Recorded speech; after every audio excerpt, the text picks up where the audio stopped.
following program on Ada Derana 24 is classified as PG. It is intended for younger children in the company of an adult. It may contain some suggestive dialogue, infrequent coarse language, some sexual situations, or some moderate violence. Viewer discretion is advised.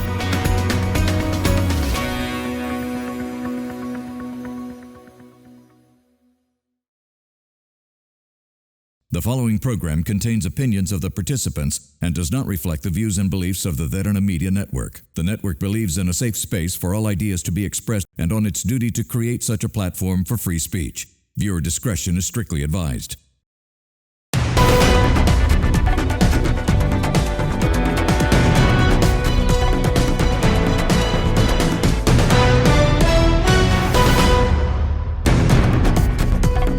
Good evening and welcome to TPS, the Public Square, a forum where we find answers to the questions that matter to you the most and where we keep the people in power accountable to their actions. Now joining us today in today's discussion, on my right we have Attorney at Law Sudath Jayasundara, the organiser for the UNP Maharagama. Welcome to the show. Along with that, to my left we have Kusum Wijetilleke, the SJB Working Committee member. Welcome to the show. Thank you for having me. So gentlemen, today's discussion will be brought down into 3 segments. In each you'll be asked questions to which answers should be provided within a time frame of 3 minutes. We of course advise you to stick to those 3 minutes whenever it comes to rebutting each other's points as well as voicing your own opinion. Alright, so the first set of questions, or the first segment that we're going to talk about today, is of course on to the economy of Sri Lanka and of course the IMF's second tranche. Now, it's commonly known that when it comes to Sri Lanka, we've gone through a lot.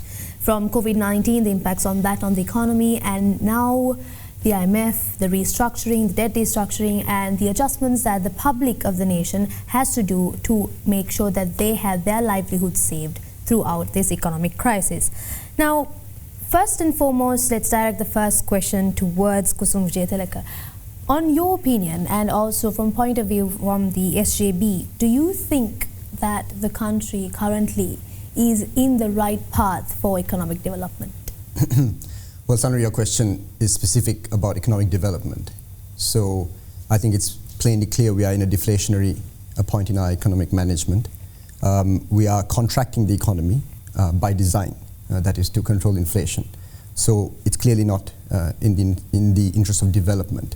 I think already, along with the approval of the second tranche for Sri Lanka, there's been a number of warnings from the IMF, specifically regarding the expenditure side, the revenue side, and as well as the governance. The governance diagnostic report was particularly damning of Sri Lanka's government, this government and previous governments as well. The one thing I want to impress upon your audience is the fact that right now in the economy we see a divergence. We see some sectors of the economy, some business sectors, doing extremely well. We see some stock market gains, we see profits, the financial sector, etc. But on the other side, you see individuals, small businesses, proprietors, they're struggling. Individuals have virtually no disposable income, they have no savings, they're in debt, credit card debt, mortgage debt, high interest rates. We saw electricity rate tax hike very recently as well. And we've seen that most of the reforms that the IMF have proposed and the government has carried through seem to be for the people. And there seems to be very little reform on the government side. The belt tightening has happened primarily on the side of the people.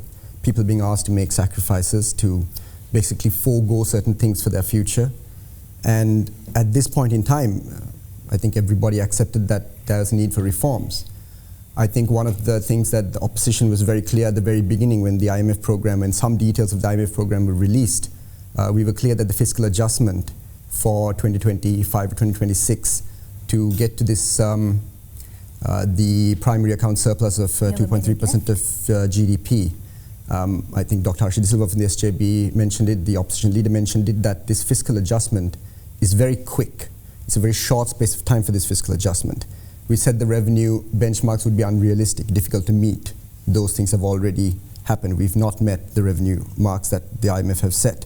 So I think it's clear that there were some vital reforms, but some of the revenue tasks and the expenditure restrictions are just not realistic for a country in our position. So with that, I'd like to hand back to you. Thank you. So the UNP at the moment is fully aware of the restrictions and the implications that IMF has put upon the country. And as the SJP side mentioned, well, there were targets that were put through, but those were not met. And those were, of course, warned of from SJB to the current government. From your point of view, Sudath, what do you think? Do you think Sri Lanka is headed toward the right path in an economic point of view? I think so. Now, the question that you posed to me was about the IMF. According to the, basically your specific question was regarding the second tranche as to how best we should look at it. Now, if you go back and say, for example, if you take last year's and this year, right? You compare the two and you know where we stand right now. There has to be before economic stability, there has to be political stability, which we have done. And along with the political stability comes a few other things, that is, the economic stability needs to be done. So therefore, what happens is you get the creditors who have taken bonds where Sri Lankan government have issued and defaulted, and those people have to be, everyone knows about it, but I'm just going back to jog the memory, to say that, those people has to be also be satisfied. So there has to be, in order to be satisfied, there has to be a legal process. Assurance has to be given to all the bondholders that there is security. We can say that we are going to have the loans, stretched out over a period of time and that we will pay it. But in order to do so, we have to have first the economic stability, political stability, and then the judiciary or the legal aspects of it. Because what I'm saying is, now if you take both the Hamilton Bank and few other places where there are bondholders who have been there, who had been buying it on the secondary market and demanding that we stick to those initial payments interest rates, there we see a diversity. So therefore, what we have to do is we have to bring all of them together, and along with the political stability, the strength that you give the legal network has also to be given, and the protection that one requires for their investments have to be given. So that is one thing that the government has been trying to do. So when you look at it, the government per se, they brought in the anti-corruption bill, which is required. Then they gave the satisfying factor was getting the central bank away from the government, where they stand independent and where they are able to now they won't be able to demand from the central bank that money printing, those things, because it had been kept independent, and there is no representative from the treasury represented in the monetary board. So therefore, that they are independent and they won't be at the whims and fancies of the government, right? And so the first two things that I would like to say is, from then to now, there had been a vast difference. From where we were, there was no political stability, there was no assurance, the judicial system was caving in, and we didn't know as to how best we could accommodate these people and give them that confidence that, okay, we can do it, there will be rollovers, there will be rescheduling, there can be so many things be done. But to do that, do we have the legal network for that, for their protection? Sorry? And then what happens next is, when you look at it in different angles because I'll keep it short since that you had been asking, I have a limited time to talk about it. And so therefore, I personally believe that we have set the targets. Maybe, as my friend was talking about, that maybe that some of these things were too optimistic. But that you have to do it, because otherwise you won't get on track.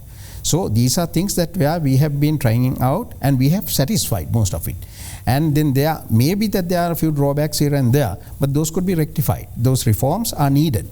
So the electricity prices may go up, there may be certain things, but what you have to see is the inflation level has been brought down. Now we have brought into a single digit. So therefore, there is a lot of things that had happened. So okay, next time, next round, I'll be able to explain it better, or more exhaustively on the things that have just laid before you all, and we'll deal upon it. Right.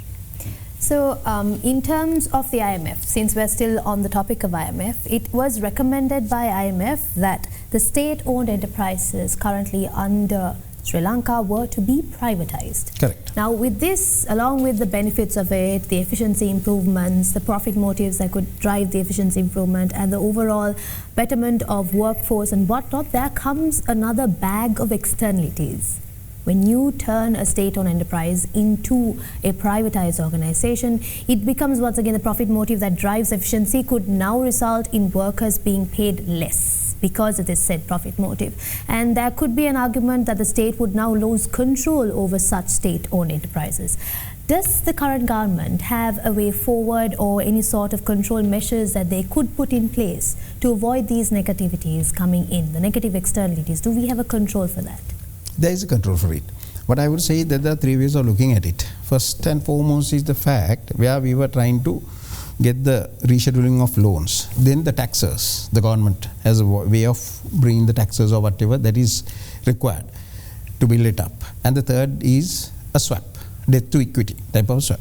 But here what we are talking about is, now what you said is about the privatization, because that is one area which when we take, say, for example, there are 5, 6, 7 areas that had been identified: inward remittances, tourism. Then you get if I may go on to it, right? So let me just tell you briefly. There has to be like what you are saying is about the state assets, yes, right? Then the increasing of taxes, controlling imports, encouraging inward remittances, and then again for what you have to do is reducing the government expenses. Okay, that's why we are basically what we are trying to do is to reduce the government expenses, right? But what you say is that we might lose control in the event we do so. It is not so, because the thing is there are certain areas where we are not going to privatize everything. There are only certain state-owned institutions that we will be privatizing. There are mineral deposits. There are companies which had been set up by the government where they had been looking after the mineral deposits and very important areas of where natural resources are concerned with. Those are not being privatized. But even in the event if you are privatizing it, the stake, what your government will yet have a stake. And if you really look at the company, say example, a company, right? If you have even 5%, you have somewhat of a controlling stake. But if you have about 25%, then of course, I'm talking about these private companies and PLCs, like. So what happens is if you have about 27% or so, that you yet have a very strong, right, control over your whatever the contribution that you're making, because they can't run at their will and then use or utilize and take on the profits for themselves, right? That's a control itself, because we are not going to divest the entirety of it. So if you have a certain percentage, that percentage also is where it's a controlling stake that we have. It doesn't have to be 51%. It can be smaller than that, but yet you are there. You monitor the process, right? When you do that, then that control itself will see to it that the people are exploited, they are not exploited, and that it is for the augmenting of the government's revenue, right? So people will not be thrown out or things will happen. This is, if you take, it's a sort of cycle. In the 60s, what we did was The time is up. Yeah. Well, I'll just, 1 second. Sure. Right. What we did was we nationalized everything. Because at that time we said, okay, the money is going out of the country and therefore we need to nationalize it. Now we have, the wheel has taken 360. It has gone round and now we are saying again privatizing it. Because we have seen now, if you privatize it, you can retain some money. For example, for this, say, petroleum, fuel market, right? Now we have Sinopec. Now they are bringing in whatever the revenue they have to spend, right? The money is expenses, not the revenue. And here we will be sharing. There will be a customs or whatever for the amount that they are bringing in, there will be duty imposed on them. At the same time, their monies will get locked for a certain period of time. So that will be in circulation within the country. So as I was telling you before, the government has different ways of doing it. It's not only the taxes. Taxes is one thing. The other thing is reschedulement of loans. And the third thing is where there is equity. That's the thing that I was talking about. So it won't directly be debt to equity, but there is what you're talking about, a position or a proportion of the equity of the state-owned enterprises that are to be privatized. So thing is, therefore, I don't think that the people will be at peril at any moment, because the thing is, they will be covered, because the government will be monitoring and there are tools and mechanisms to see. Unfortunately, Sudath, I will have to stop you right there. Okay. So let's direct the same question towards Kusum. Privatization. Now, you heard the plan that the government has for controlling the negative externalities coming from privatization. So as far as I got from the opinion that was provided from UNP is that it was previously nationalized, then it was privatized earlier, we nationalized it, got all the benefits that we required, and now it has time to change it back to privatization. Not the benefits. Now we have seen the downside of it. The downside. So regardless. So because of that, now the IMF is another factor which came in, that led to bankruptcy, and now we are trying to see way out again. Right. So with an open economy. Got it. So within that cycle, we have now come to an area where privatization is recommended and proposed. What are your opinions? I also just want to touch on a few things before I come to the SOE privatization. A few things he mentioned from the previous answer, just for the rebuttal's sake. He mentioned, I think when we ask what the country's at right now, where it's at, we are talking, most people like to compare it to the position from a year ago. So a year ago to now, yes, there's an improvement. But 1 year ago, we were at rock bottom. Right? That was the absolute bottom. Highest inflation, high unemployment, social chaos, political instability, etc. So I think it's perhaps not the best thing to do to compare today to 1 year ago, because 1 year ago was a rock bottom. Have we improved from rock bottom? Yes. Should the government get some credit for it? Okay, we will give them some. But on the aspect of political stability, I have to say that I think I have to push back against this idea of there being political stability. I think what you see is what I like to call a hostage situation, is that the majority in parliament has completely lost its mandate. It's a defunct majority. And that defunct majority is now being utilized to do all sorts of wholesale changes to the economy. That's part of the reason why the SJB and the opposition parties have been calling for an election, simply because this majority now, they've recently introduced new legislation, the anti-corruption bill, the online media bill. So all of this is coming from a majority in parliament that doesn't really have any mandate from the people. So that's one aspect. Onto your SOE conversation, I think we have to ensure we don't confuse two things. The main losses, on let's say 80% of the losses that Sri Lanka incurs from SOEs are from a few institutions, the CPC, the Ceylon Electricity Board, and the Sri Lankan Airlines. There's a lot of other SOEs. Right now, we have to separate these two. Let's take the airlines is separate, the public utilities are separate, and the other enterprises should be separate. Now, when it comes to public utilities, I think the UNP and much of the right of center political establishment generally mentions Margaret Thatcher's privatization program. That's the first time that we've seen this kind of mass privatization in liberal economies, and it showed some impact early on. But I think now, if you look at the latest polls from the United Kingdom, for instance, there's mass support for looking at renationalizing some aspects of the economy. So when my colleague says that things have gone full circle, I'm not sure. Some things have gone full circle, and some of the countries that went into privatizations are now considering renationalization, because they've realized, for the things that you mentioned, prices are going up, employment is falling, the wages of people working within the SOEs have fallen. So that's one aspect to it.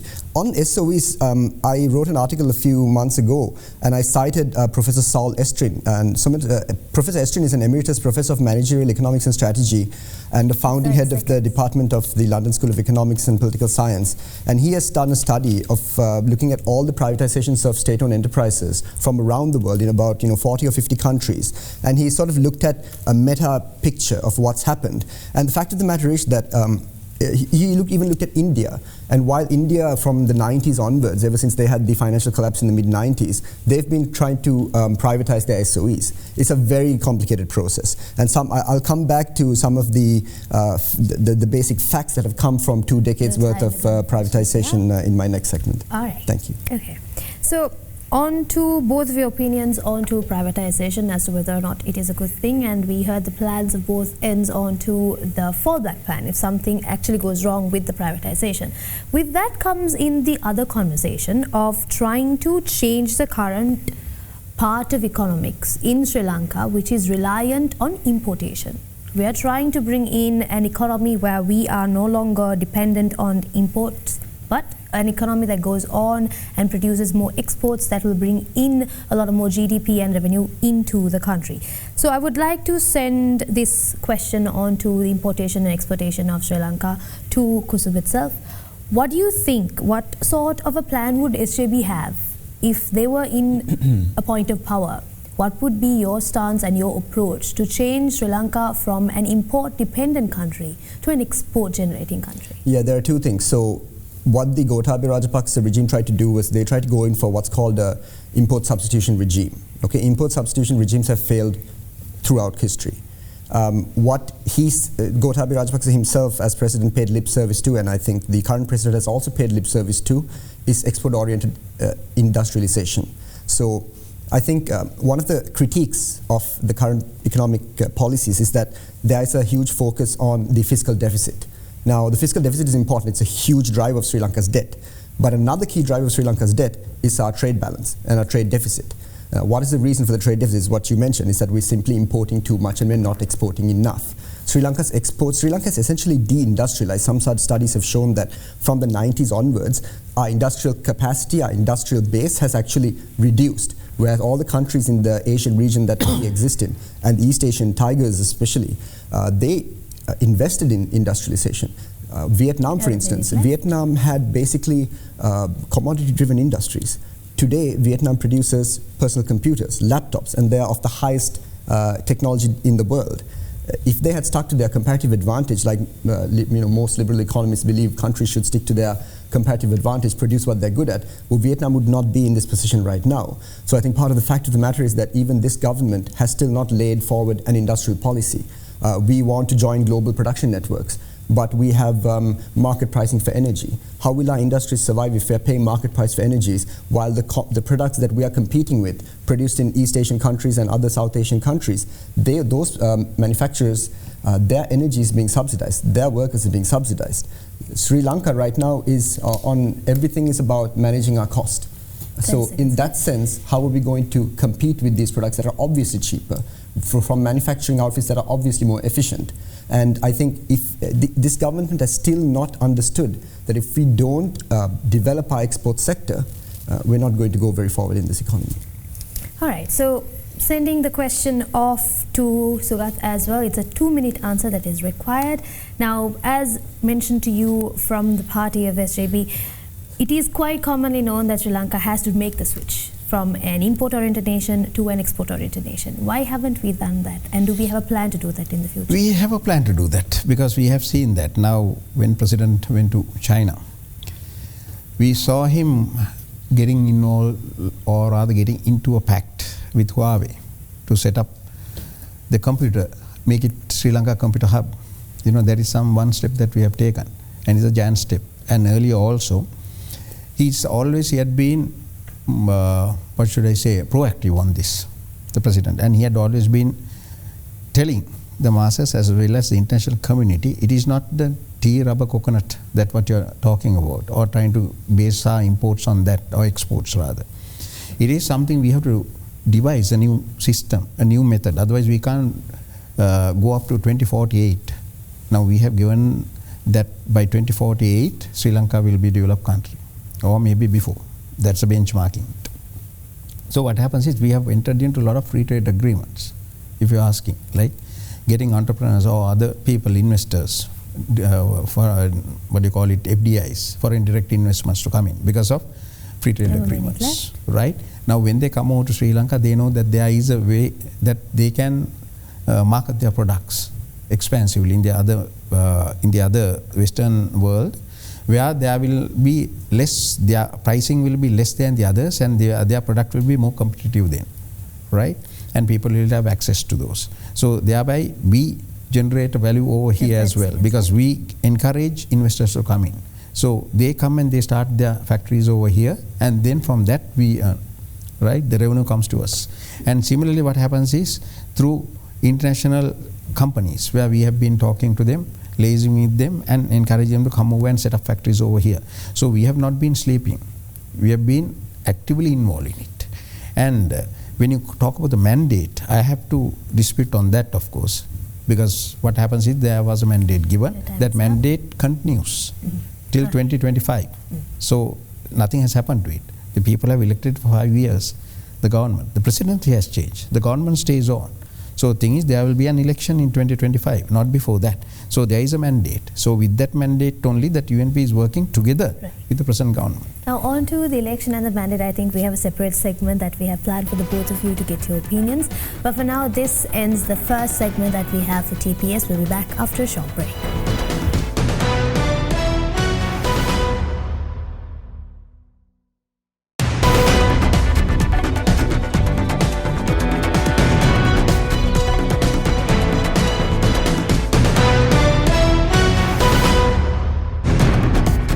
Welcome back. This is TPS. Now today we are in conversation with Sudath Jayasundara from UNP and Kusum Wijetilleke joining us from SJB. Ladies and gentlemen, we are now heading to our second segment wherein the conversation is about Sri Lanka's political climate. Now there is a bit of a talk within the country, to send this question off to you, Sudath, is that our current president is much more concerned and well versed in problems that are out of our country, specifically bringing to mind the Palestine-Israel conflict, climate change. Is it actually the case? Is he more concerned with things that are happening out of the country, or is he bringing in those conflicts and resolutions in a way to benefit our country? It is to benefit our country, because always you have to see how, now even the environment, how important the environment is. If you take even the IMF or any other investor who comes in, the environment has to be protected. So outside the country may be in the world theatre, but then again the impact of that to Sri Lanka is very important. So that's why your thoughts go out there, because you have to see to it. Not that he's saying that those things take priority over the Sri Lankan issues, but the connection from there to the Sri Lankan climate. So you were talking about the environment, and the other one that you spoke about was? The Israel-Palestine conflict. Yeah, the Palestinian conflict. So thing is, we have been an independent country, non-aligned. So we are not taking any sides, right? And thereby what we are trying to protect, first and foremost, we have to talk about the human lives or humanity. So that is something which is very important. So we can't take sides at this stage because we are independent and non-aligned. And Sri Lankan's problems will come in first, because we have to discuss about those problems, but not that those will take priority. But as a country, we are also involved. Now, Sri Lanka is in a global village. Sri Lanka can't work isolated from the rest of the world. So we are also part of the network. So therefore, we have to be in it as well. But that doesn't mean to say that Sri Lanka has been ignored and the president is thinking about world politics and environment and other matters connected there too. So thing is, there is always an influence, an impact to Sri Lanka. Now that's what we are, for example, if you say the oil prices, now we'll talk about the oil prices. Now we are concerned about it, what will happen in the Middle East. Because as you are well aware, the Israel-Palestine conflict, the surrounding nations around that, you get Egypt, Jordan, all these countries. Now those are oil producing countries, the Middle East. And if you do not work out something, or if you are not educated enough to understand, and not only to understand, by understanding you will always try to see a way out of the difficulty. I saw now today, say, even our fuel, we are trying to store to see that we will not run out of fuel, as well as that there are the implications of fuel, the price fluctuations. We are trying to control it. Now, we are thinking in terms of bringing floating, where it can be kept afloat, and where storage terminals, storage tanks for that purpose. So we are mindful. So being mindful is one thing, and saying that we are ignoring the Sri Lankan politics and trying to go after the international theatre, we know their hearts and minds, is a different story, which I have to reject at the outset itself. Because the influence, in fact, had always been anything that's happened, as I told you before, we are in this global village now. So we can't talk in isolation. That's where we are also right now. We are opening up our country. We are asking for foreign investors to come in. There has to be stability in this Asian region. So everything has to be done in accordance to that. Otherwise, there is no progress for any of these countries. So this is where I think where we have to value most of whatever the president has been doing so far, is to show to the world as well as to us as to the impact upon Sri Lanka and how we should face it, and how we should create a culture within ourselves to come out of this situation. Good. to get over it's just situation. that the president is not very well off concerned about international affairs, but It has a connection. So he's making well aware of the fact, the impact of the international, whatever is happening in the international theatre, the impact of that to Sri Lanka. So in aid of globalization. So in aid of globalization, we are in globalization. We are globalized. Actually, Sri Lanka is into it, in the same network. So taking that opinion onto SJB's side, the accusation is that the president is way more concerned on affairs outside Sri Lanka and not of the problems in Sri Lanka. Yeah. But the opinion that was provided from UNP is because that was in aid of globalization. What are your thoughts? Yeah, I want to just pick up on this. I agree with my colleague that this non-aligned, our status of being non-aligned is important. I wish someone from his party would communicate that to the president, because the president was in Western countries just before he went to China, and he took a very anti-West stance. Right, you can look at his interview with Martin Gack on the DW. You can look at his interview with Feigenberg on the at the New York. I think it was a Ocean Summit, Climate Ocean Summit. He was very aggressive towards the Western Bloc. He was kind of taking on the Global South BRICS narrative, which is fine. But then don't pretend that we are trying to show some sort of non-alignment to the world. Okay. He even mentioned he was very critical of AUKUS, which is a security alignment between Australia, the UK, and the US. Why did he criticize AUKUS to a Western audience at a moment when the entire world is polarized around the Russian invasion of Ukraine? And he says we shouldn't take sides, but he's then very clearly calling for a Palestinian state, something I agree with. But is that still the same as being non-aligned? I don't think so. The other thing about Mr. Vikram Singh, President Vikram Singh, is of course that he has a long political career and he's made a lot of promises, a lot of big plans. The problem is he's never been able to see through his plans. He's hardly ever been able to win a majority. And anytime he's won a majority, it's been on the backs of some other nationalist candidate. And even then he's been unable to hold together a coalition government. And seeing signs of that right now. He did, of course, go and sign this agreement with Huawei, but I just want to point out to the audience that Huawei is banned from telecommunications projects from EU governments as well as from American governments. Does our agreement with Huawei perhaps put any connections, partnerships we have with Western suppliers at risk due to security concerns? I don't know. I also wanted to, you touched on the IMF. So the IMF, we discussed that there is a revenue shortfall, correct? So one of the problems that I'd like to bring forward is the fact that we've increased taxes because we have to increase revenue, right? But if we increase revenue, what we see is the middle class is getting hit the most. The poorest people are being hit the most. How many tax breaks for companies have been cancelled? How many tax holidays? How many BOI companies are still enjoying tax breaks? Just a few days ago, we saw Minister Amunugama talk about a new spate of tax breaks that they're going to bring on to attract investment. So once again, you see that on one side, we are trying to attract investment through the tax code. On the other side, we are trying to save our country's treasury to the tax code. So these are divergent policies, and there doesn't seem to be any focus on what we actually need to do. I agree we have to attract foreign investments, but if we are going to say that tax breaks are the only way to attract investment, not fixing the judiciary, not fixing the investment climate, not looking at our ease of doing business index, not fixing the bureaucracy and the red tape, tax breaks are not going to entice any investors, and I think that's been clear throughout Sri Lanka's history. We just haven't been able to attract investors, and I don't think President Vikram Singh has any answers in that regard. Coming back to the president now, the president has made it quite clear and vocal about the fact that the entirety of Sri Lanka needs to come in together as one and to bring in that said unity. But it does seem like it's quite happening. People are still under different political brackets, under different political divisions. Can we change it? How can we change this? It is actually changing. That's what I personally feel. Now, no one is particularly aligned to a political party as such. If you take maybe the young, like they have a very open-minded view on this. I don't think they are aligned with any party. Maybe that the people, the mature audiences or the matured of the country will of course have say, kapuat kola kapuat nil, that type of thing. But not the young. Because you get the millennials too, when you take from there on, they will go not on the things that the party align. They will see what could be offered, what had been maintained, what had been said, and what had been achieved. Right? So thing is, because of that, we can't say that today what is happening is that whether we could maintain it or not is a different story altogether. So that is why I think we have a charismatic leader as the president, right? So that's why he's getting into new ventures, new areas which had not been spoken about. So he's trying to get the people into line with the youth, particularly the youth of the country, to be molded into that setting.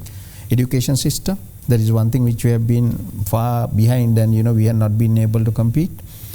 Right, so that system is being changed now. And similarly, because it takes time, he had been there only for almost now 1 year as president, before that as prime minister. Within that time, he had done a lot of achievement to his credit. So when you take like that, you have to always see that country first attitude. Right, and it is not, you are talking about not reconciliation exactly. What you are saying is more than that, no? Not more than that, but you are talking about the political parties, why they could not be brought together. Yes. Now, say, going further, he was talking about national reconciliation itself. That is going beyond the party line, which is talking about Sri Lankan nationality. So, which we require, where we can tell the diaspora, we can tell the people that we are Sri Lankan. But and at the same time, not to have these petty-minded ideas of party or on caste, creed or religious or whatever on those lines, because now is the time for us to make it or break it. It will happen, because if you don't do it, if you don't take the correct step right now, what will happen is there will be a collapse. That is imminent. Keeping aside the public for the moment, in terms of party politics, in terms of your stances and your colleagues of different parties, are you all willing to come into one point to better the country? I have to ask my friend whether he is willing to come. So, because we share certain sentiments, I think there is a possibility. I don't say that we are shutting out any party or not wanting or anything like that. It's a matter as to how we address it and how you come together. Because right now people know what we want. I think there are things I can learn from him. There may be things that he can learn from me. So those are the things, the attributes. Like we have to have a collective thought process.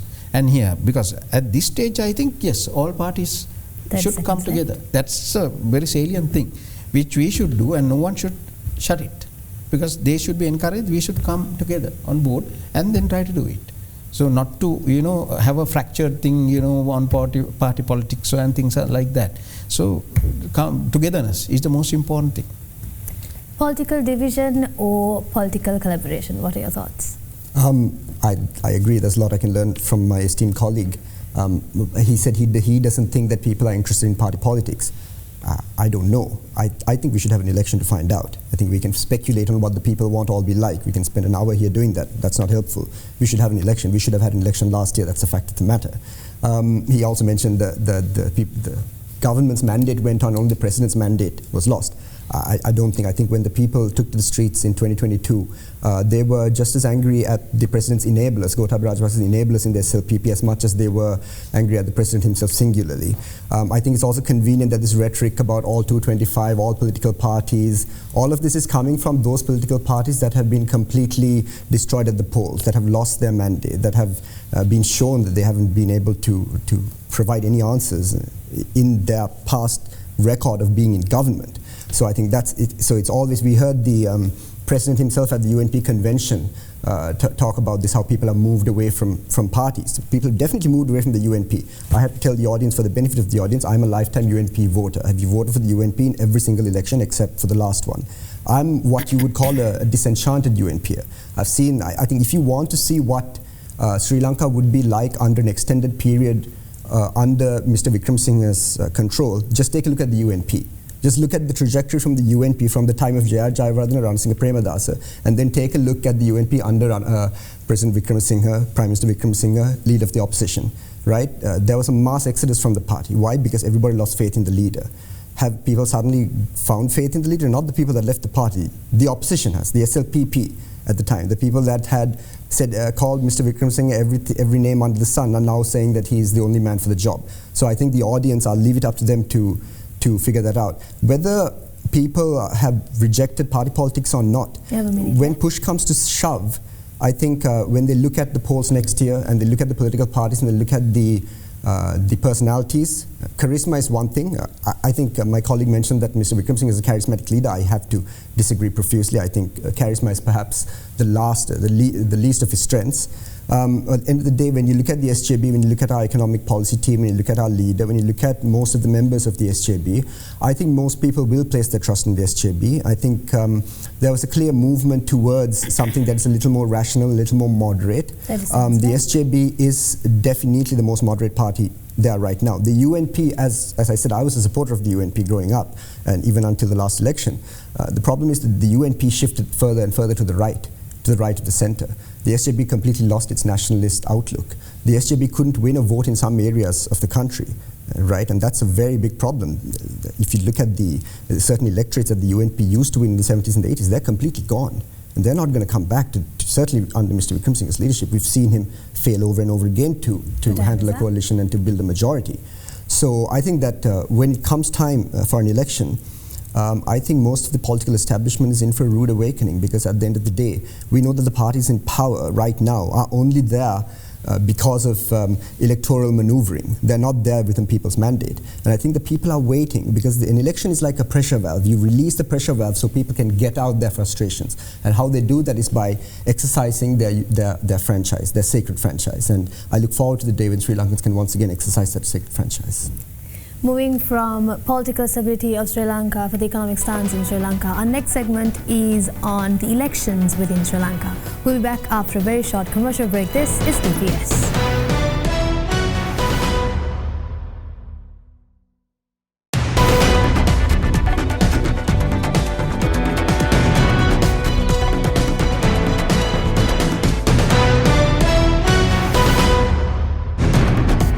Welcome back. This is TPS. Now we move on to our third and final segment. This is on to the topic of Sri Lankan elections. Now I would like to first send in the question to Sudath in terms of elections. Now, President said that there will be elections happening in 2024.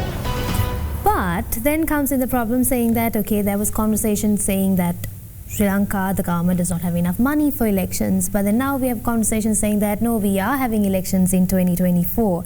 So do we really have elections planned for 2024, and what is this contradiction? There is no contradiction, because actually local government elections were to be held at the beginning of the year. So at that time, of course, our coffers were not there to meet those expenses. So that came to around 10 billion, right? It was set aside by the budget. Tried to do the utmost to get it going, but then again financially we didn't have the financial strength to do so. Now of course we have come off that, because we are talking about certain targets, we are talking about certain developments, the money, there is a cash flow inflow coming in, tourism is back on track, few things are happening. Inward remittances are more, so there is money. So naturally there will be, the elections will be on. And my friend was talking about saying about exactly about President is not a charismatic leader, and therefore that people are moving away from the party. He is disenchanted about the UNP. In fact, he was a hardcore UNPer. So I think those things will come right, and he'll end up in the UNP very soon. So be that as it may, what I'm saying is, no, not exactly. What happened was there were certain elements within the UNP itself for it to get fragmented. Maybe you may call it parochial interest, there are certain interests, there may be certain divergent views. So many things would have led to it for the last time, for the UNP to come down. We have to admit the fact that we got about 250,000 votes. But now of course it's different. The party itself has had been restructured. And there we can see a semblance of it happening right now, but it's getting stronger and stronger. We don't have to say that we are with the, Podujana Peramuna, the UNP per se, but what has happened is in the parliament, it's a Podujana Peramuna that is there. If you want to get any legislation passed, then for that approvals or for the ratification part of it, of course, you need the strength in the parliament, whereas UNP doesn't have that strength. But of course, those are what I was talking about for the betterment of the country. None of these things that have come forth have been detrimental to the country, because always that there had been checks and balances. And in fact, even from the opposition, from the SJB, there is participation, there were things. There may be certain areas grey areas where people do not agree, but always, they had always been, because I personally feel that Mr. Ranil Wickremesinghe, the president, is one of the most democratic leaders that we have ever had, because he had been there always, and that he had not wanted to sort of do away with the system at all. That democracy, that stands. And in fact, whoever the leaders that have been in the country, maybe that there were, with the Podujana Peramuna also, there would been people who would have been thinking of certain ideas, but the elections were held. Elections were won by a certain party, right? Maybe there may be merits, demerits, how they won the elections or whatever, but the democracy has stood the test of time in Sri Lanka, right? So thing is, and this president also, when he says that he's going to hold the elections, because his tenure is coming to an end. So therefore he is saying yes, that the elections will be held. And to answer your question, there is money. So the allocation, because it will grow. Now the dollar has come down, so many things are happening right now where we have taken, where the reserves have been increasing. There is a steady increase in the reserves. Inflation has gone down, and there are parameters set as to how we are going to set off, how we are going to pay back the loans. Up to now, if you take, now I was just taking, going through this. So I think I'll have to cut you off right all right, there. Okay. But we will give you I'll continue from there. Yes, thank you. Well. So 2024 elections are happening, and it is a president-related election. And we, of course, know that the SJP is putting forth Ms. Sajith Premadasa as their candidate. What would be your approach for the new 2024 elections, and how would you say that Sajith Premadasa would do things differently if he was to be elected as the president? Well, I think if you take a look at how the SJP has managed itself as an opposition, I think they've been by far the most reasonable opposition in recent memory. They've supported the government through reforms, sometimes at great cost. I think there's a lot of members of the SJP that have been unhappy with some of the things that Mr. Premadasa, as the opposition leader and as the leader of the SJP, has taken. In some instances, he's taken fire from members, but he's making these decisions, sometimes making himself less popular within the party, but making room for the government to go ahead with these reforms. So I think that's one thing.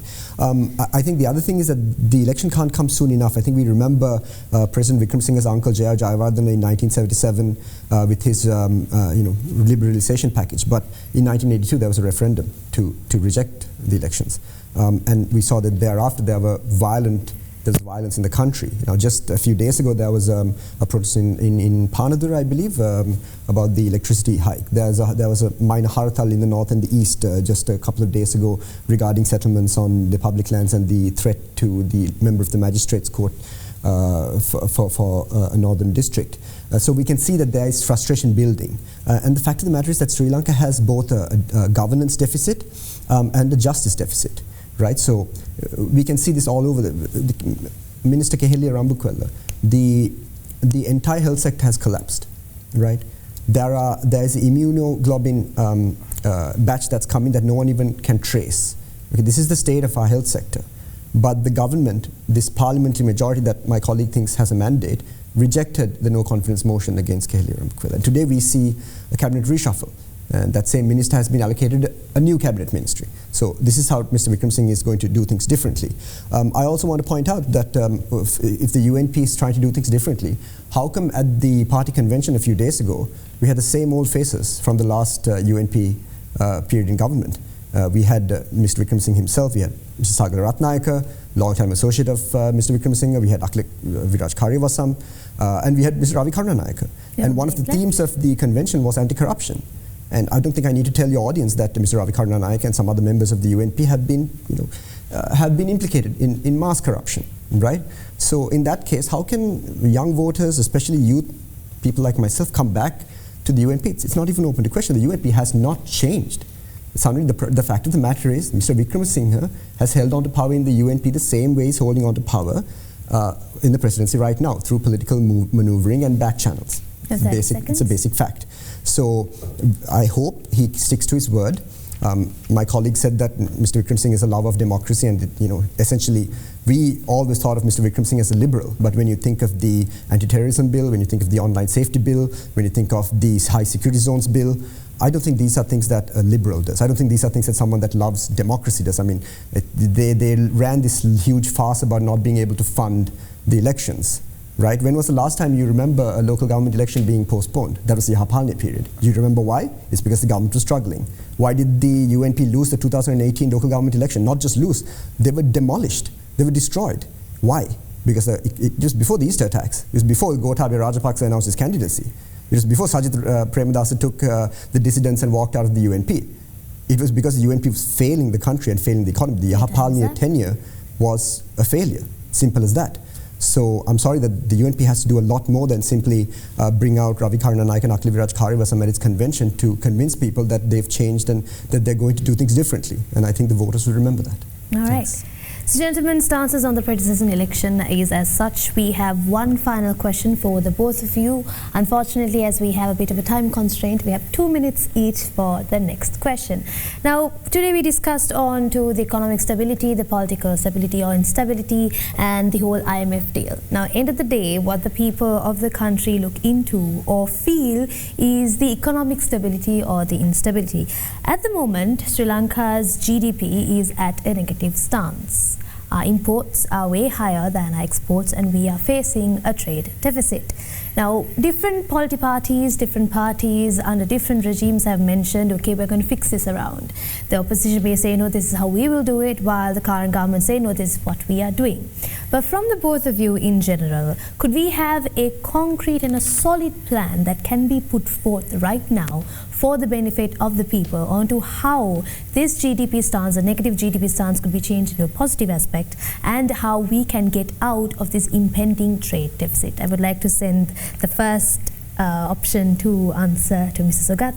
How would the current government do it? Are we doing things differently? What's the plan? No, before that, let me answer some of the questions that were posed there, some of the matters that were raised, and in fact about the UNP Convention.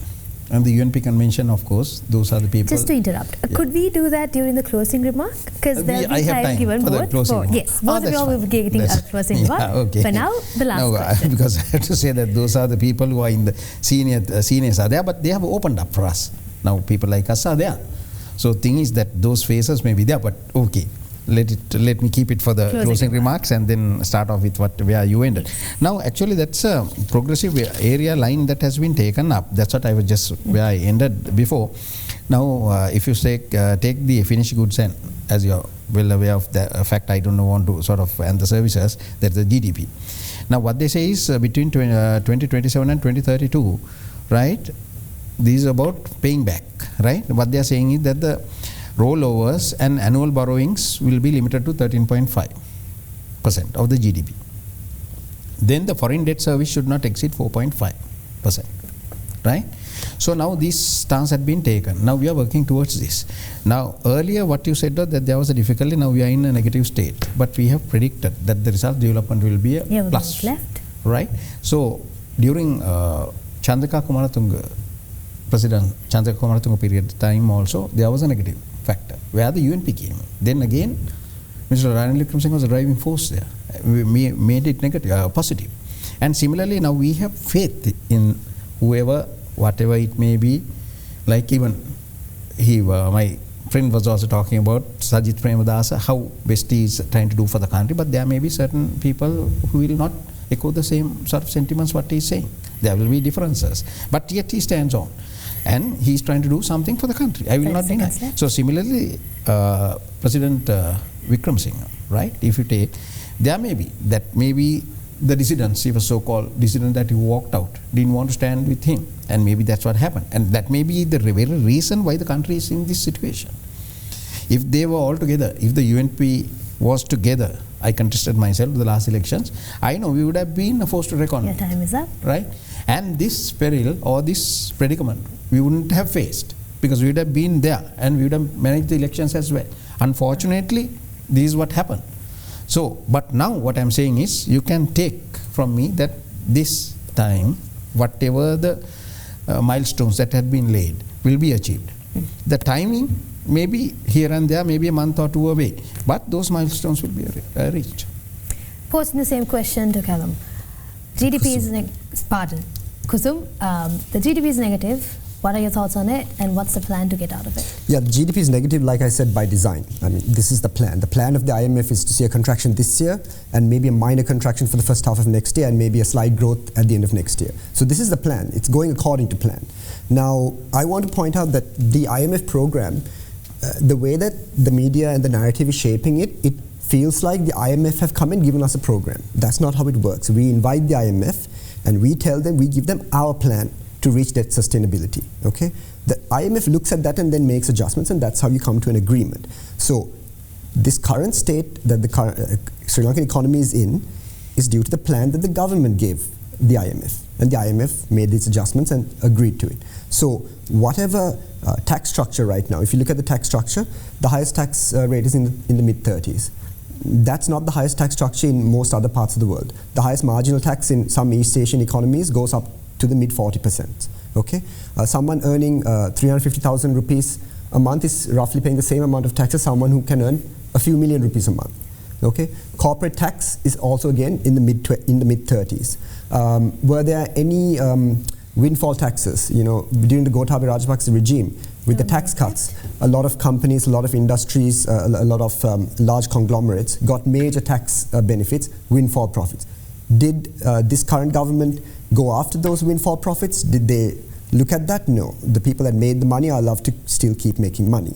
We saw the same with the DDO. The DDO was completely inequitable. We saw that some sectors of the economy were protected, while the pension fund was not protected. Okay?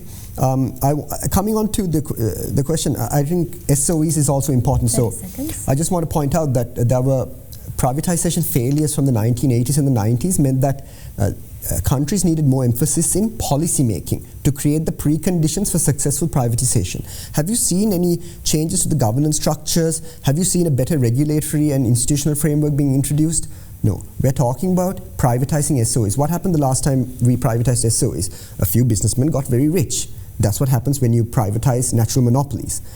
In Sri Lanka, we'll see the same thing happening if we go ahead in the same route, where privatization will lead to some extremely rich individuals and everybody else falls by the wayside. There will be no improvement to the public services. There will be no improvement in the efficiency of government services, but there will be industries that make a lot more money than before. So unfortunately, with that, I will have to stop you right there. We wish we had more time for the both of you to In fact, I also want to rebut certain things about the UN Convention.